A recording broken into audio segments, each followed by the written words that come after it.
आज हम तृतीय वर्ष के विषय राजनीति विज्ञान के द्वितीय प्रश्न पत्र के टॉपिक अंतर्राष्ट्रीय राजनीति में उभरती हुई नवीन प्रवृत्तियों के मुद्दे पर चर्चा करेंगे। अंतर्राष्ट्रीय राजनीति व्यवस्था निरंतर बदलती जा रही है। इसमें बदलाव का कारण समय समय पर नवीन प्रवृत्तियों एवं मुद्दों का उदय होना है। अंतर्राष्ट्रीय राजनीति के संबंध में विद्वानों का मत है कि अंतर्राष्ट्रीय राजनीति में कुछ ऐसे अवसर आए जिनसे अंतर्राष्ट्रीय राजनीति व्यवस्था में परिवर्तन आया। वे कौन कौन से अवसर हैं? नंबर 1, प्रथम विश्व युद्ध की समाप्ति। नंबर 2, द्वितीय विश्व युद्ध की समाप्ति। नंबर 3, साम्यवाद का विघटन और खाड़ी युद्ध की समाप्ति।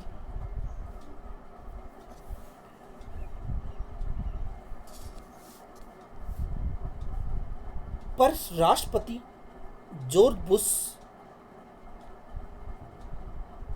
ने नवीन विश्व व्यवस्था के संकेत दे दिए थे। 20वीं सदी के अंतिम दशक 1991 से लेकर 2001 तक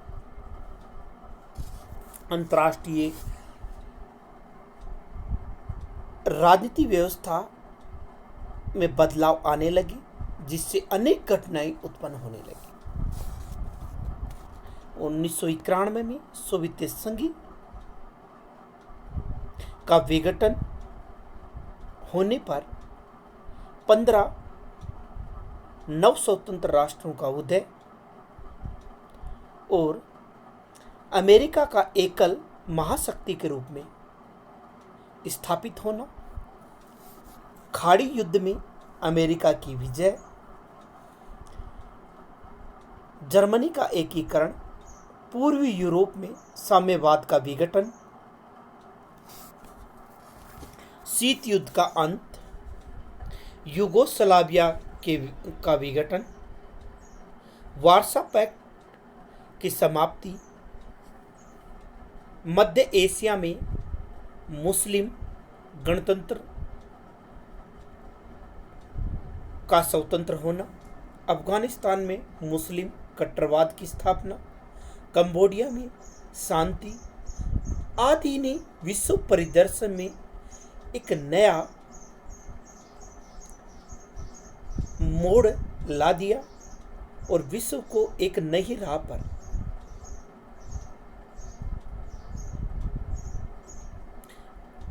नई राह का मार्गदर्शन प्रदान किया।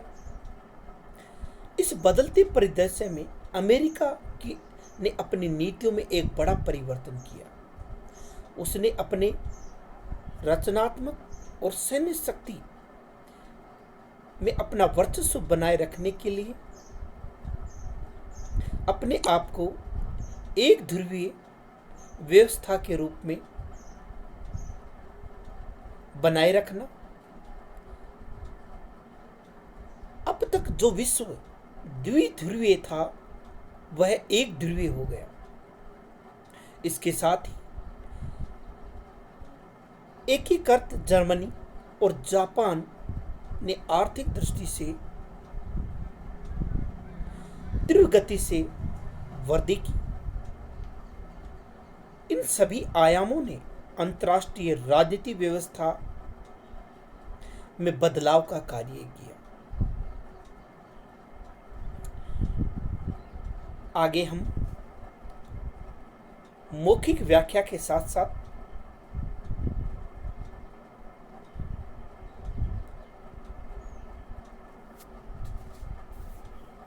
मैं विद्यार्थियों को लिखने के लिए भी कहूँगा, मैं बोलूँगा, आप लिखते जाना।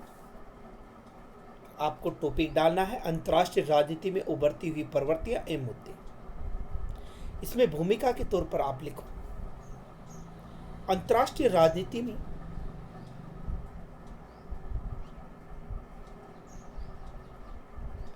निरंतर बदलती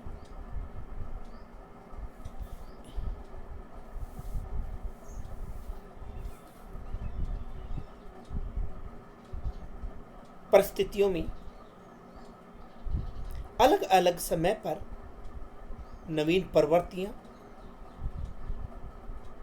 और मुद्दों का उदय होना है। 20वीं शताब्दी के बाद अंतर्राष्ट्रीय राजनीति में अनेक प्रवृत्तियों का उदय हुआ जो निम्नलिखित हैं। नंबर 1, शीत युद्ध का अंत। देखो, शीत युद्ध के बारे में हमने अलग से टॉपिक के अंदर चर्चा की है। मैंने आपको क्लासरूम में शीत युद्ध के बारे में बताया था कि शीत युद्ध एक वैचारिक युद्ध था जिसमें वास्तविक युद्ध की स्थिति नहीं थी, जो दो महाशक्तियों के मध्य मस्तिष्कों के द्वारा लड़ा जाने वाला युद्ध था, जिसमें कागज के गोले और शब्दों के बाण जो रेडियो, टेलीविजन, पत्र पत्रिकाओं के माध्यम से लड़ा जाता। सबसे पहले शीत युद्ध शब्द का प्रयोग बर्नार्ड बारूच ने किया था।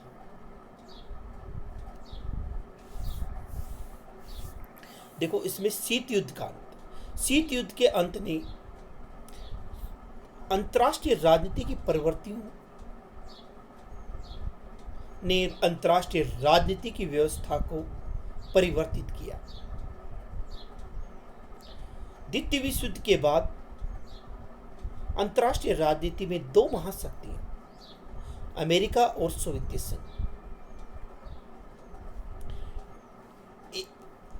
एक उदारवादी लोकतंत्र का समर्थक, दूसरा सर्वाधिकारवादी साम्यवाद का समर्थक था।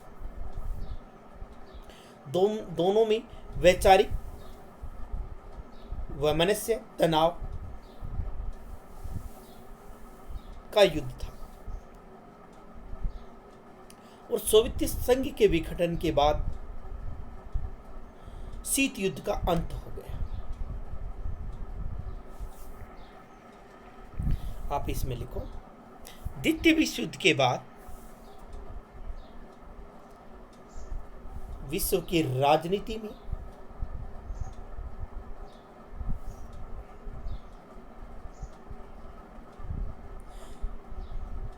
दो महाशक्तियां,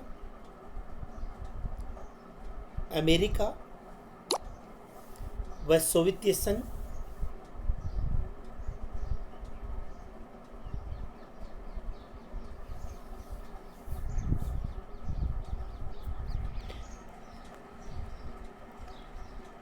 जिसमें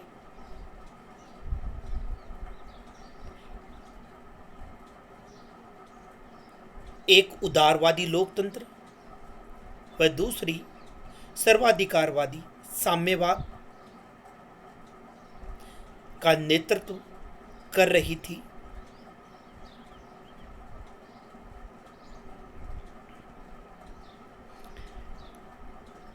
इन दोनों के बीच वैचारिक युद्ध था।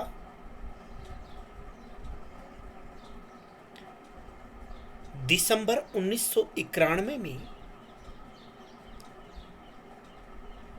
सोवियत संघ के विघटन के पश्चात शीत युद्ध का अंत हो गया। अगला पॉइंट है एक ध्रुवीय विश्व।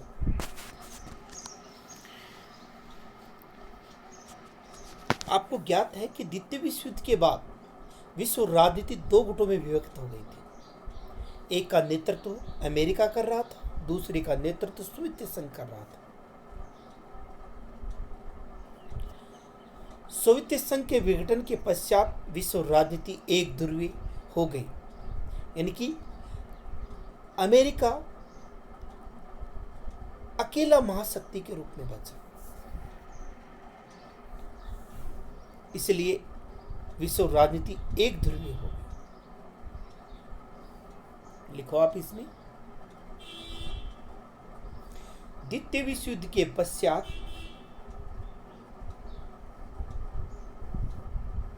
विश्व राजनीति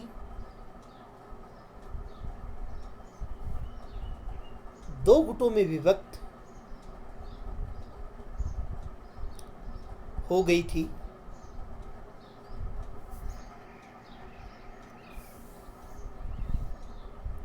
एक का नेतृत्व अमेरिका व दूसरे गुट का नेतृत्व सोवियत संघ कर रहा था।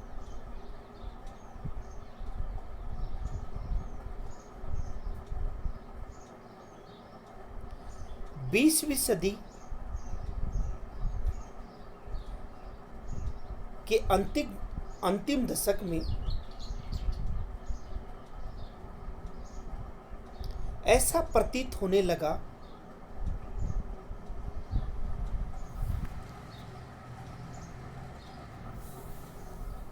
कि विश्व में केवल एक ही महाशक्ति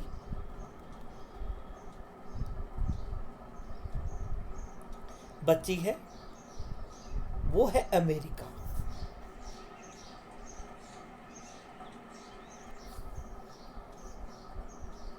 अगला पॉइंट है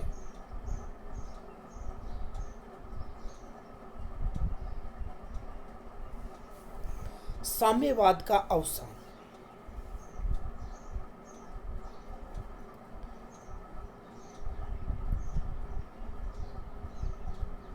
देखो, पूर्वी यूरोप के देशों में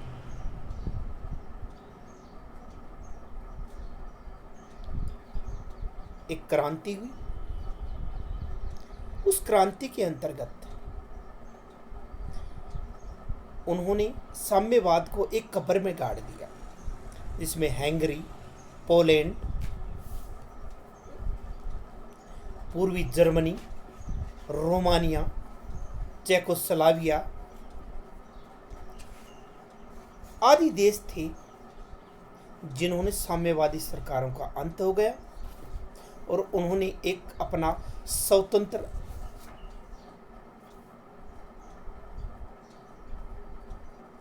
आधार चुना।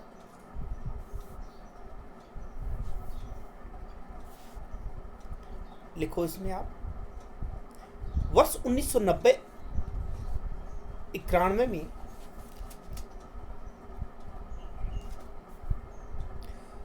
पूरी यूरोप में साम्यवाद को कब्र में गाड़ दिया। हंगरी, पोलैंड, पूर्वी जर्मनी, रोमानिया, चेकोस्लोवाकिया आदि जहां भी साम्यवादी सरकारें थी,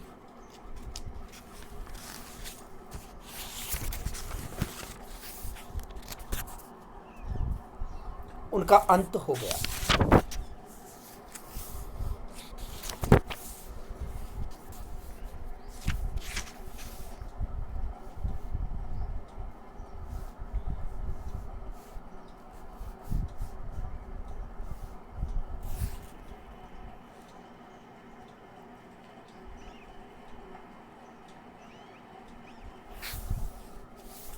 अगला पॉइंट है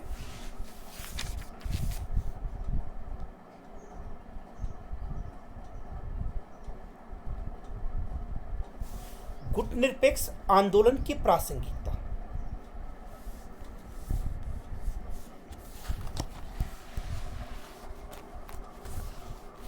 देखो, गुटनिरपेक्ष आंदोलन अंतर्राष्ट्रीय राजनीति में नेहरू नासिर टीटो की देन है।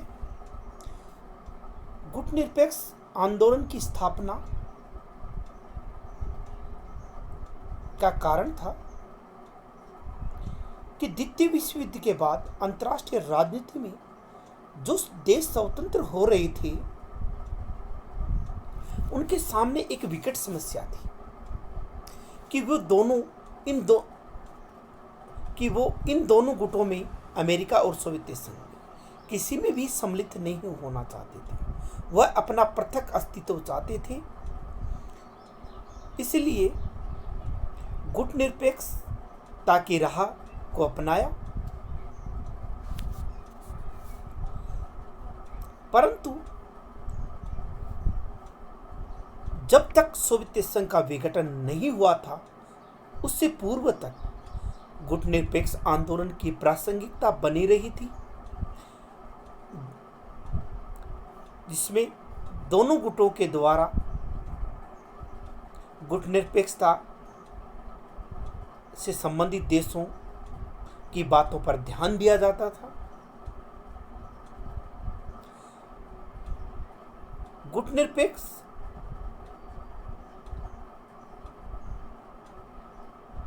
में सम्मिलित राष्ट्रों की संख्या लगभग 120 है। परंतु सोवियत संघ के विघटन के पश्चात अमेरिका एकल महाशक्ति के रूप में स्थापित होने के पश्चात गुटनिरपेक्ष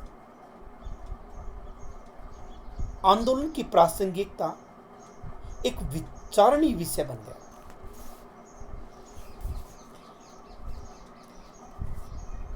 इसके पीछे गुटनिरपेक्ष देशों में आर्थिक पिछड़ापन, गरीबी, बेरोजगारी, जन असंतोष, राजनीतिक अस्थिरता आदि ने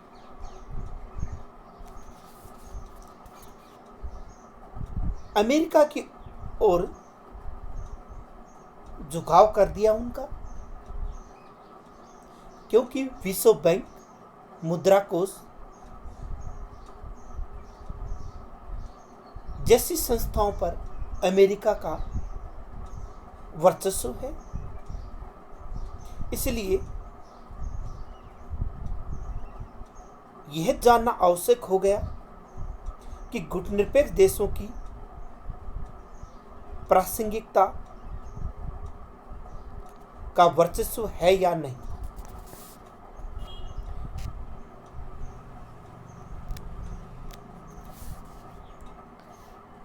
अंतर्राष्ट्रीय राजनीति में गुटनिरपेक्ष की प्रासंगिकता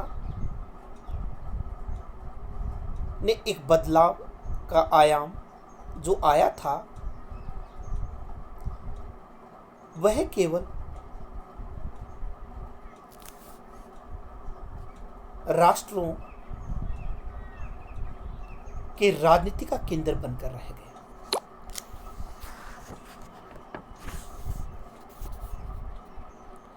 आपको इसमें अब लिखना है गुटनिरपेक्ष आंदोलन की प्रासंगिकता। देखो, इसमें अंतर्राष्ट्रीय राजनीति में गुटनिरपेक्षता की प्रासंगिकता भी एक विचारणीय मुद्दा है। शीत युद्ध के अंत और एक नई विश्व व्यवस्था का उदय, सोवियत संघ का पतन,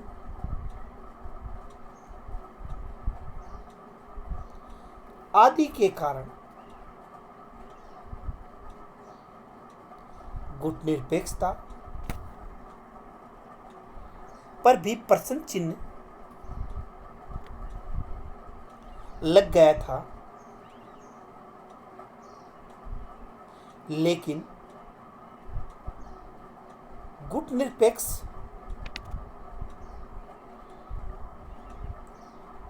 आंदोलन ने विकासशील राष्ट्रों को महाशक्तियों के प्रभाव से मुक्त रखा।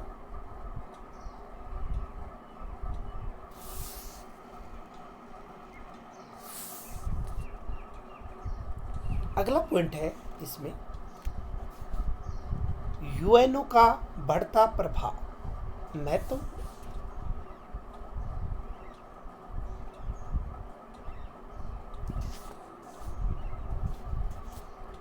देखो, जो यूएनओ जिस समय स्थापित हुआ था वो विश्व की उस समय की परिस्थितियों के अनुकूल स्थापित हुआ था। जिस समय इसकी स्थापना हुई थी उस समय इसमें 51 राष्ट्र सदस्य थे। वर्तमान में इसके सदस्य राष्ट्रों की संख्या 193 हो गई है।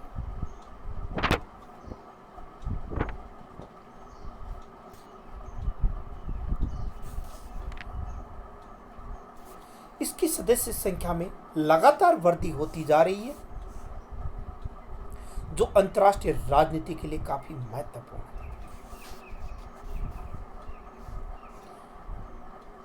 लिखो आप इसमें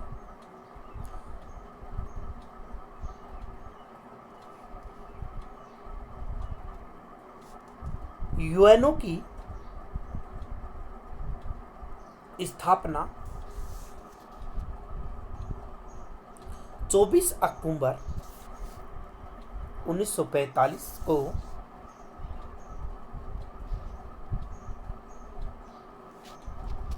हुई थी। उस समय इसके सदस्य राष्ट्रों की संख्या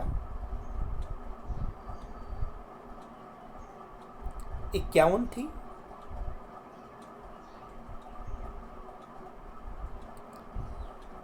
लगातार इसकी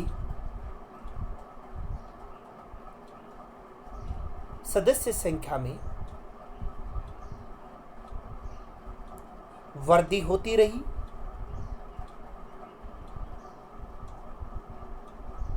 जो अंतर्राष्ट्रीय राजनीति के लिए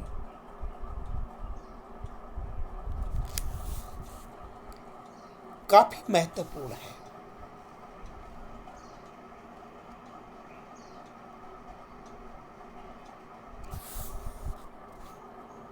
अगला पॉइंट है जर्मनी का एकीकरण।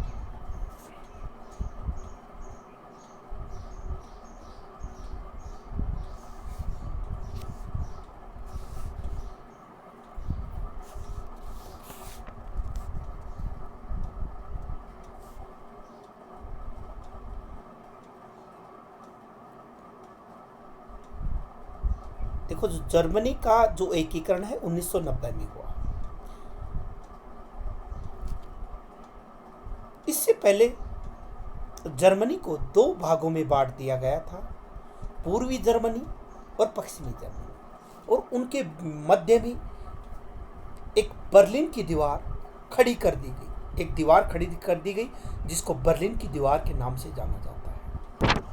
और इस दीवार को खड़ा करते समय यानी कि जो टैंक माइंस होते हैं उनके साथ साथ वो बिछाई गई और उन बाड़बंदी सी कर दी गई ताकि कोई उधर ना जा सके, उधर से इधर ना आ सके।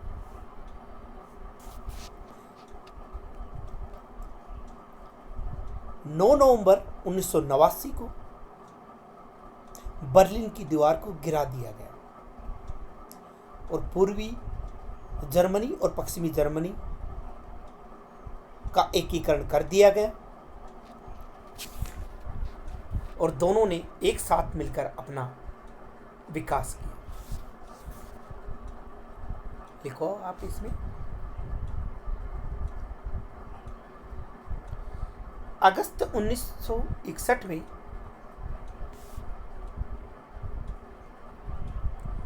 बर्लिन की दीवार खड़ी करके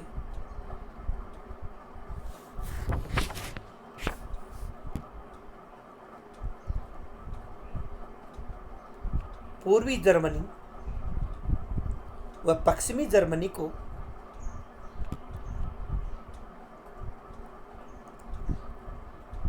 अलग अलग कर दिया गया। 9 नवंबर 1989 को बर्लिन की दीवार को गिरा दिया गया।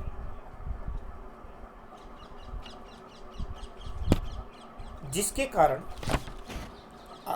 3 अक्टूबर 1990 को जर्मनी का एकीकरण कर दिया गया।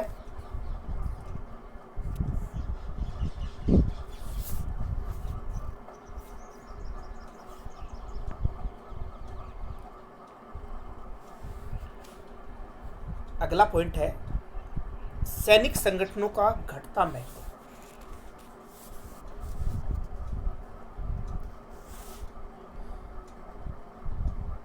देखो, हमने शीत युद्ध के दौरान पढ़ा है कि द्वितीय विश्व युद्ध के बाद दोनों महाशक्तियों अमेरिका और सोवियत संघ अपने अपने वर्चस्व को बनाए रखने के लिए अनेक सैनिक संगठनों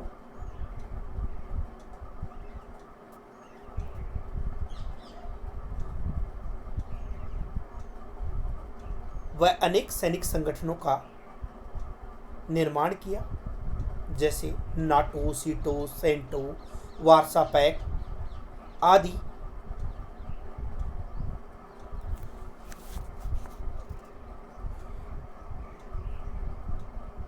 जिसमें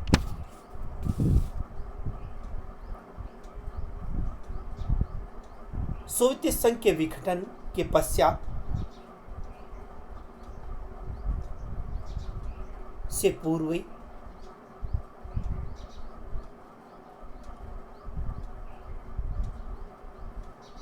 कुछ संगठनों का बिखराव हो गया था और वार्सा पैक्ट का भी सोवियत संघ के विघटन के पश्चात बिखराव हो गया। इन सैनिक संगठनों में से केवल एक संगठन बचा जिसका नाम है नाटो।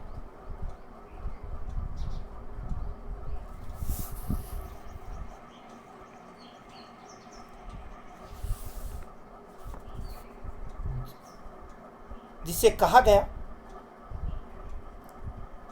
कि शीत युद्ध का अंत और सोवियत संघ का विघटन होने के पश्चात इनका कोई महत्व नहीं बचा है। इसलिए अंतर्राष्ट्रीय राजनीति जो सैनिक संगठनों का जो अखाड़ा बन गई थी, उसके गठबंधनों में कमी है।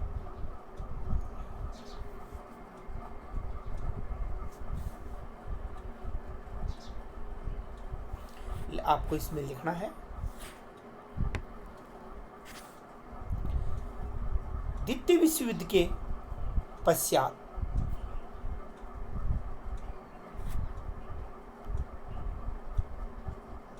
दोनों महाशक्तियों के द्वारा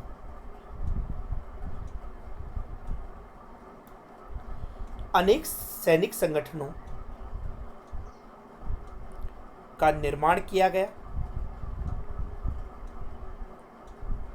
जैसे नाटो, सीटो, सेंटो, वार्सा पैक्ट आदि। परंतु अब केवल एकमात्र सैनिक संगठन नाटो ही शेष बचा है, जिसका महत्व बहुत ही कम हो गया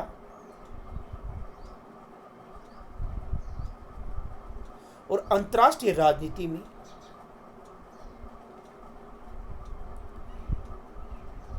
सैनिक संगठनों एवं गठबंधनों में कमी आई है।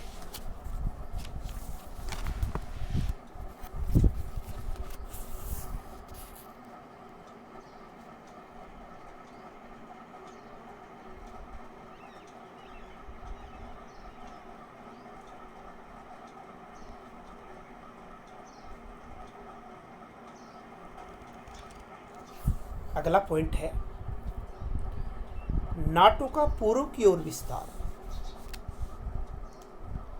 देखो, नाटो की स्थापना 4 अप्रैल 1949 को हुई थी। इस समय इसके सदस्यों की संख्या 30 है।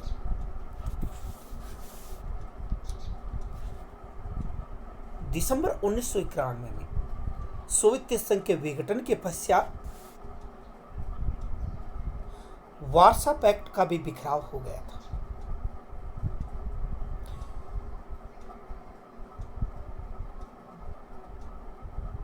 जो वार्सा पैक्ट में सम्मिलित राष्ट्र थे,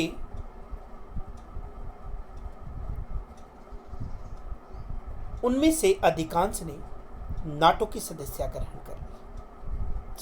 ग्रहण कर ली, जिसमें मध्य यूरोप, पूर्वी यूरोप के देश सम्मिलित थे। इसे नाटो का पूर्व की ओर विस्तार कहा जाता है। आपको इसके अंतर्गत लिखना है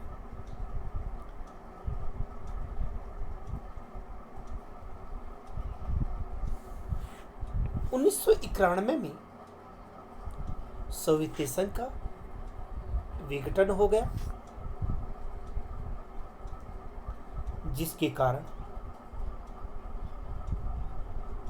वार्सा पैक्ट भी बिखर गया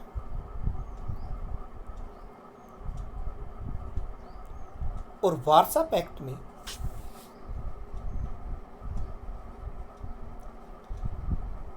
सम्मिलित मध्य यूरोप के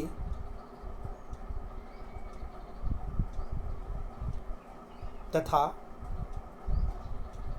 पूर्वी यूरोप के राष्ट्रों ने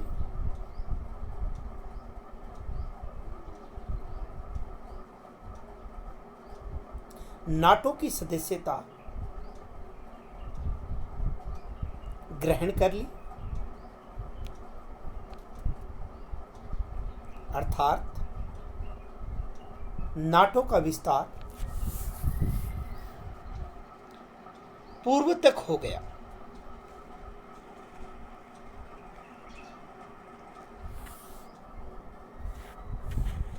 अगला पॉइंट है बाजारी अर्थव्यवस्था।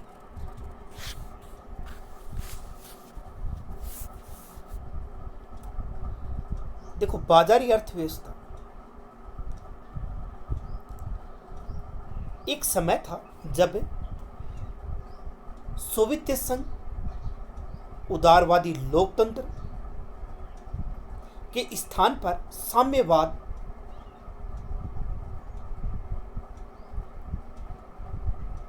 को बढ़ावा दे रहा था। यानी पूंजीवादी व्यवस्था को कुचलने के लिए, उसको आगे बढ़ने से रोकने के लिए साम्यवाद को स्थापित करना चाहता था।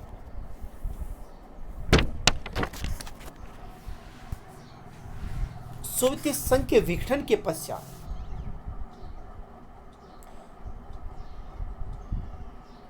जो अलग अलग जो राष्ट्र हुए, उन गणराज्य ने लोकतंत्र और मुक्त बाजार व्यवस्था को चुना। उनका मानना था कि यह एक बेहतर मॉडल है जिसमें पूंजीवाद के साथ अपने आप को आगे बढ़ाया जा सकता है, जिसके लिए उन्होंने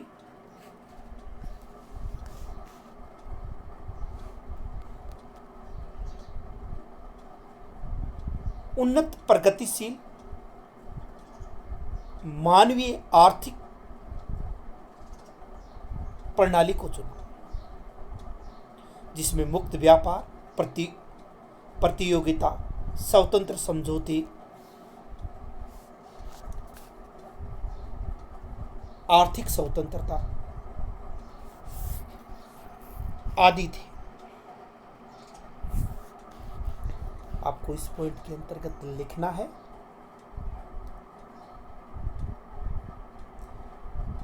सोवियत संघ के विघटन के पश्चात अलग अलग हुए गणराज्यों में लोकतंत्र,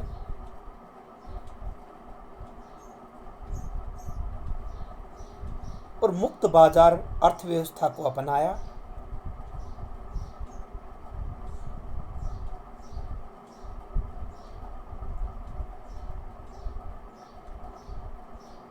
जिसके अंतर्गत एक बेहतर मॉडल विकास का अपनाने का प्रयास किया, जिसमें आर्थिक स्वतंत्रता,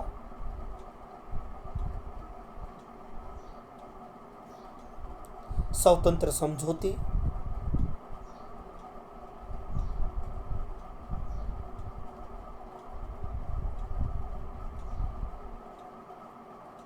और मुक्त बाजार अर्थव्यवस्था को आधार बनाया।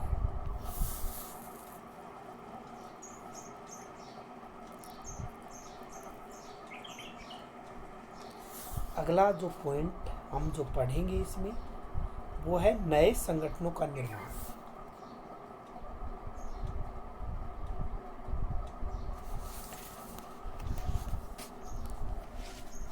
हमने जो पूर्व में जो जिस पॉइंट के अंतर्गत चर्चा की थी कि सैनिक संगठनों का गठबंधन व उद्भव कि अंतर्राष्ट्रीय राजनीति में जो अनेक सैनिक संगठनों का निर्माण हुआ था वो समाप्त प्राय से हो गया और उनके स्थान पर अंतर्राष्ट्रीय राजनीति व्यवस्था में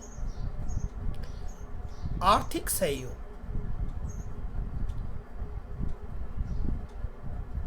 से संबंधित संगठनों का निर्माण हुआ, जैसे SAARC, ASEAN, group 8, group 15, group 24, G20, APEC, OPEC, बिस्मेटक, ब्रिक्स, क्वाड आदि संगठनों का निर्माण हुआ,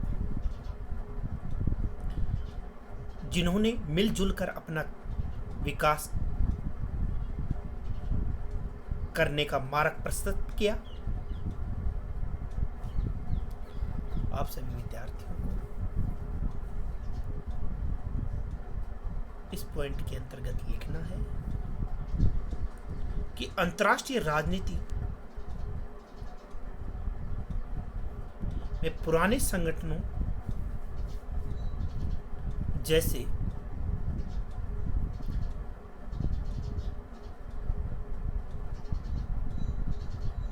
सेंटो, सीटो, वार्सा पैक्ट, आदि सैनिक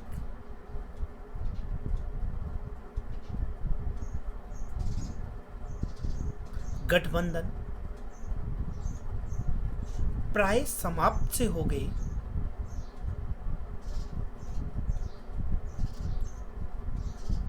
और उनके स्थान पर SAARC, ASEAN, group 8, group 15,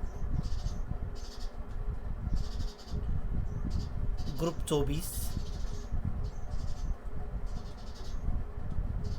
group 77, APEC, बिस्मेटेक, ब्रिक्स, इप्सा, ओपेक, क्वाड आदि आर्थिक सहयोग पर आधारित संगठनों का निर्माण हुआ।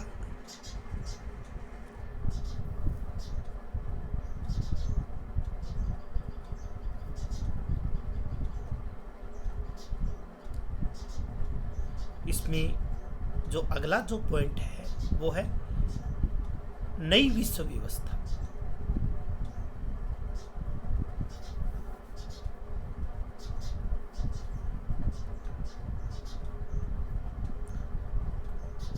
नई विश्व व्यवस्था का जो संकेत है अमेरिकी राष्ट्रपति जॉर्ज बुश ने दे दिया था।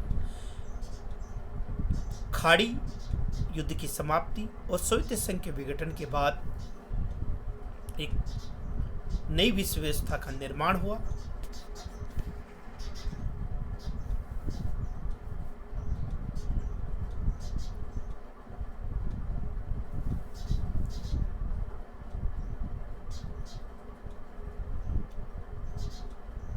और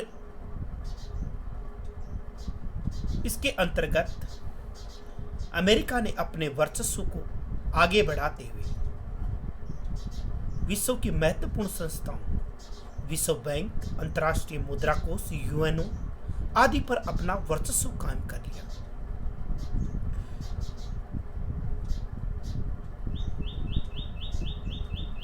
और अनेक देशों पर दबाव डालना शुरू कर दिया ताकि आर्थिक प्रगति और सैन्य क्षमता में अमेरिका से आगे न बढ़ पाए। इसलिए उसने अनेक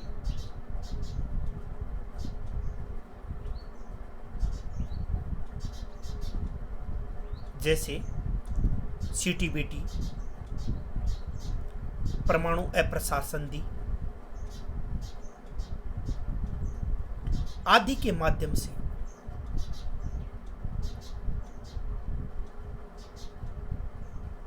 हस्तक्षेप लगाने का कार्य किया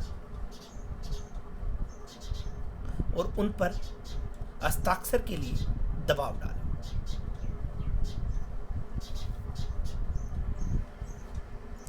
आपको नई विश्व व्यवस्था के अंतर्गत लिखना है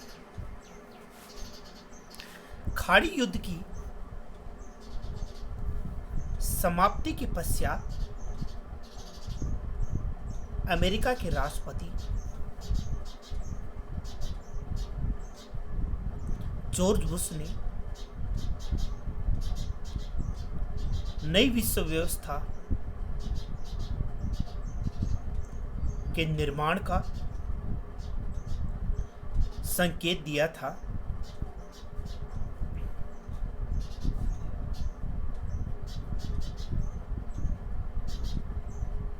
उन्होंने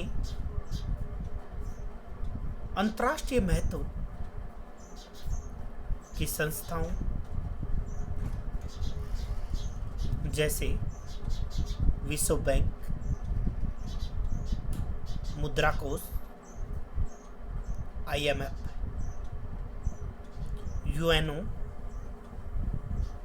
आदि पर अपना वर्चस्व कायम कर लिया तथा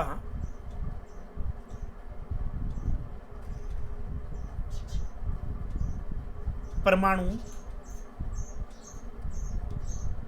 अप्रसार संधि पर हस्ताक्षर करवाने के लिए भारत, चीन, फ्रांस जैसे देशों पर दबाव बनाया।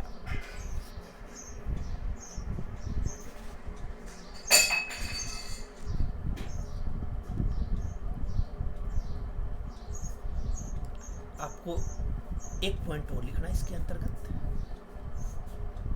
उपनिवेशवाद।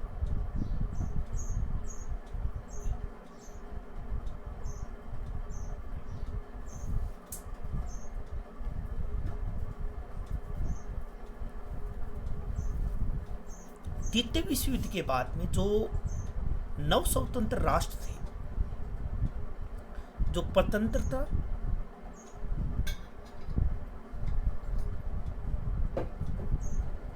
से स्वतंत्र हुए थे,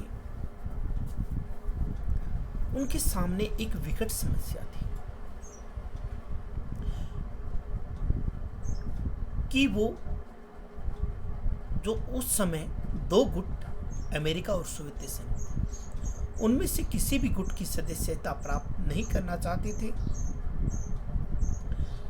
दोबारा से वो स्वतंत्रता की बेड़ियों में नहीं जकड़ना चाहते थे। पहले राजनीतिक शोषण का शिकार हुए थे, अब दोबारा से वो आर्थिक शोषण के आधार पर उपनिवेशवाद का शिकार नहीं होना चाहते थे। इसलिए उन्होंने नई अंतर्राष्ट्रीय अर्थव्यवस्था की स्थापना की ताकि दोबारा से उपनिवेशवाद का शिकार न होना पड़े। आपको इसके अंतर्गत लिखना है, विकासशील देश उपनिवेशवाद का विरोध कर रहे थे।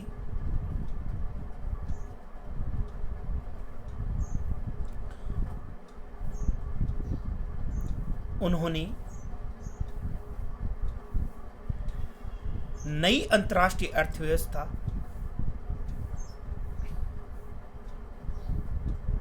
की स्थापना की मांग की।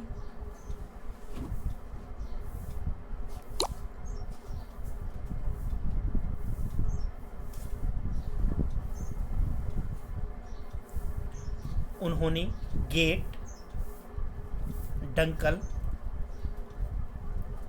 जैसे प्रस्तावों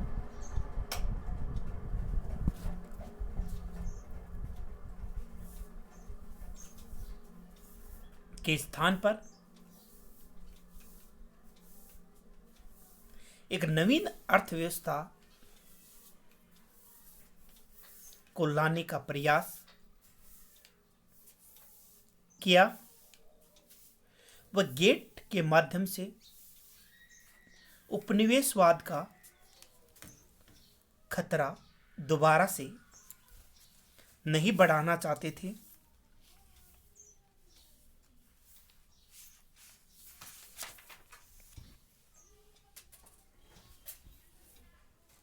इसलिए स्वतंत्र अर्थव्यवस्था के पक्षधर थे।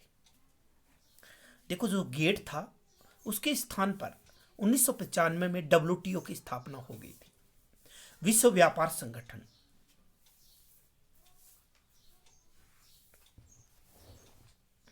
अब जो अंत में हम जो लिखते आ रहे हैं सदैव से कि चर्चा टॉपिक पर चर्चा करने के पश्चात हम अंत में उसका निष्कर्ष लिखते हैं। निष्कर्ष के रूप में लिखो आप, अंतर्राष्ट्रीय राजनीति गतिशील है,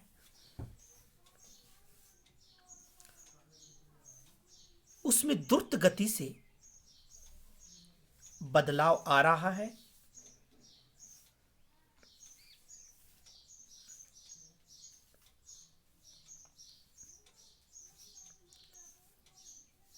जहां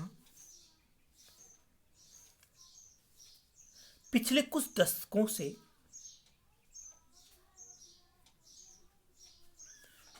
नवीन प्रवृत्तियां उभरी हैं,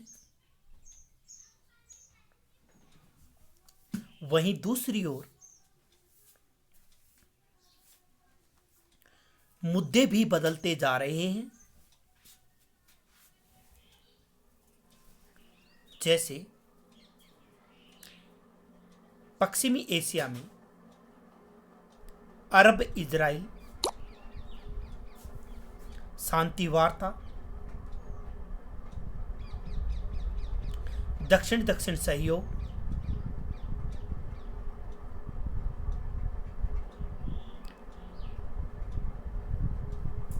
परमाणु अप्रसार संधि,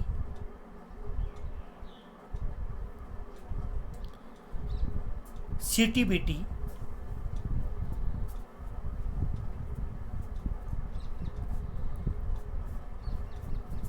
नई अंतर्राष्ट्रीय अर्थव्यवस्था की मांग,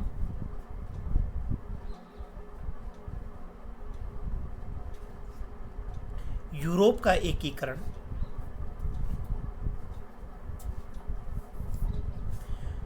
गुटनिरपेक्ष आंदोलन की प्रासंगिकता,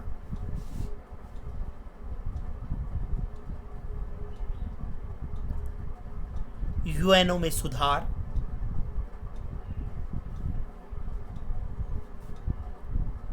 यूएनओ के अंग, सुरक्षा परिषद का पुनर्गठन,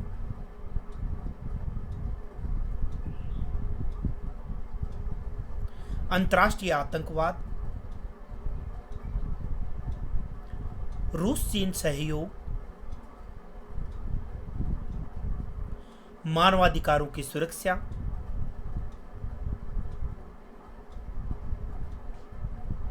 जलवायु परिवर्तन, पर्यावरणीय मुद्दे,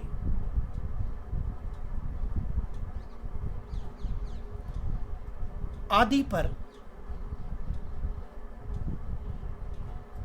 विस्तार से चर्चा किए जाने की आवश्यकता है। इसी के साथ हमारा ये टॉपिक समाप्त होता है। धन्यवाद।